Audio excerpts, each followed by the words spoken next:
बेवफा ये माना हमने कि तेरी याद हमें रुलाएंगे, दिल से एहसास जुदाई का हमें तड़पाएंगे। फिर भी रखते हैं दिल बड़ा हम मोहब्बत के शहर में। एक भी निकला आंखों से तेरे नाम का आंसू तो जान समझ के पी जाएंगे।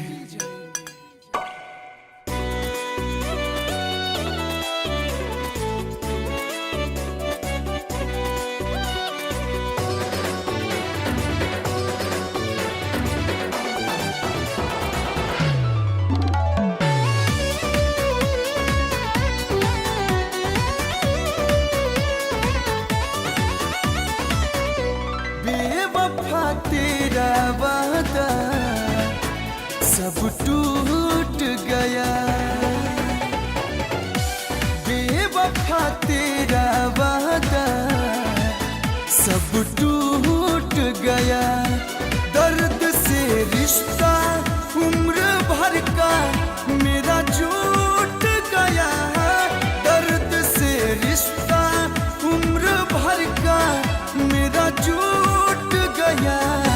बेवफा तेरा वादा सब टूट गया।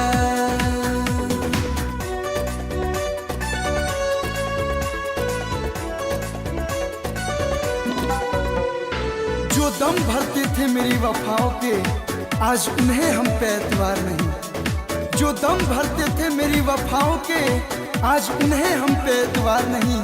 तड़प जाते थे मेरी एक पल की जुदाई में आज उन्हें मेरा इंतजार नहीं। गजब की शौक तू हसीना है, मुँह मासूम तेरा दिल तो कमीना है। गजब की शौक तू हसीना है, मुँह मासूम तेरा दिल तो कमीना है। तू तो अपना है ये भरोसा अब छूट गया, तू तो अपना है ये भरोसा अब छूट गया। बेवफा तेरा वादा सब टूट गया।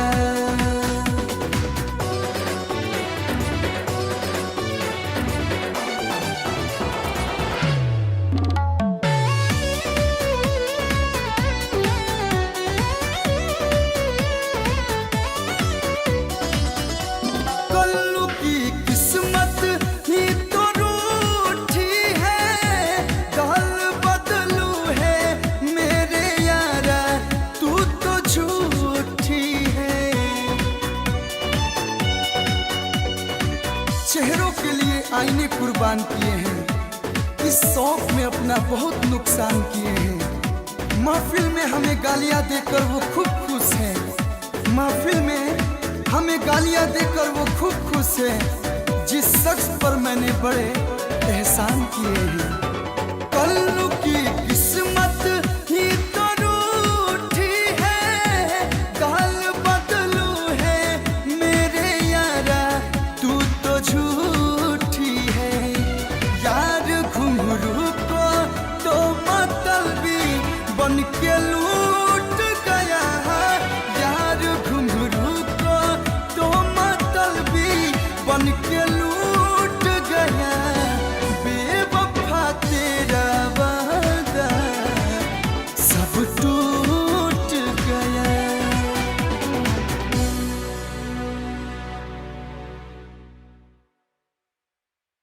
लवली म्यूजिक वर्ल्ड में आपका स्वागत है। हमारे चैनल को सब्सक्राइब करने के लिए लाल बटन को दबाएं और नए नए गानों को सबसे पहले सुनने के लिए घंटी को दबाएं।